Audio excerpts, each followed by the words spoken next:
On va pas perdre trop de temps. C'est gentil. Ben, bienvenue à tout le monde. Hein. Je vois qu'on en fait connaissance. C'est toujours très bien de marier des gens qu'on connaît ou qu'on a connus plus jeunes. C'est toujours bien sympathique en tout cas. En tout cas, la journée va bien se passer.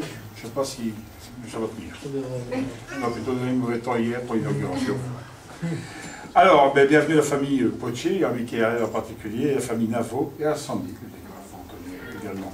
Bienvenue à tout le monde et voilà, j'espère que tout va bien se passer pendant les formalités administratives. On va commencer avec Véronique. Je vais vous lire votre acte de naissance. Le 26 juin 1991 est née à Mons Sandy Navo, fille de Frédéric Marcel Claudis Simon Navo et de Christelle Oliquier. Et le 3 mai 1980 est né à Tournai Michael Potier, fils de Albert Potier et de Rosette Louise Boulanger. Alors, nous avons les deux futurs époux se lever, je vais faire travailler un petit peu. Il y a quelques extraits du code civil, ne vous inquiétez pas. Les époux ont le devoir d'habiter ensemble. Ils se doivent mutuellement fidélité, secours et assistance. La résidence conjugale est fixée de commun accord entre les époux. À défaut d'accord entre eux, le juge de paix statue dans l'intérêt de la famille. Si l'un des époux est absent, interdit ou dans la possibilité de manifester sa volonté, la résidence conjugale est fixée par l'autre époux.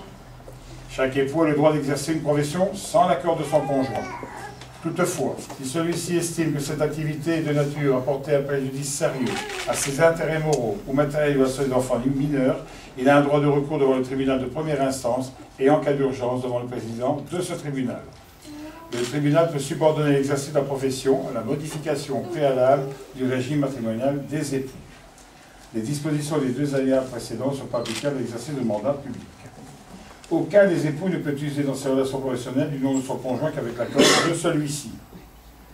Chaque époux perçoit seul ses revenus et les affecte par priorité à sa contribution aux charges du mariage. Il peut utiliser le surplus à des acquisitions de biens justifiées par l'exercice de sa profession. Ces biens sont soumis à sa gestion exclusive. Et enfin, l'excédent est soumis aux règles du régime matrimonial des époux. Tu comprends ? Voilà, on va passer maintenant à l'échange des consentements. Les photographes, il n'y a pas de problème. Caméraman. Monsieur Michael Potier, consentez-vous à prendre pour épouse mademoiselle Sandy Navo, ici présente? Oui. Mademoiselle Sandy Navo, consentez-vous à prendre pour époux monsieur Michael Potier, ici présent? Oui. Nous déclarons au nom de la loi que Michael Potier et Sandy Navo sont unis par le mariage.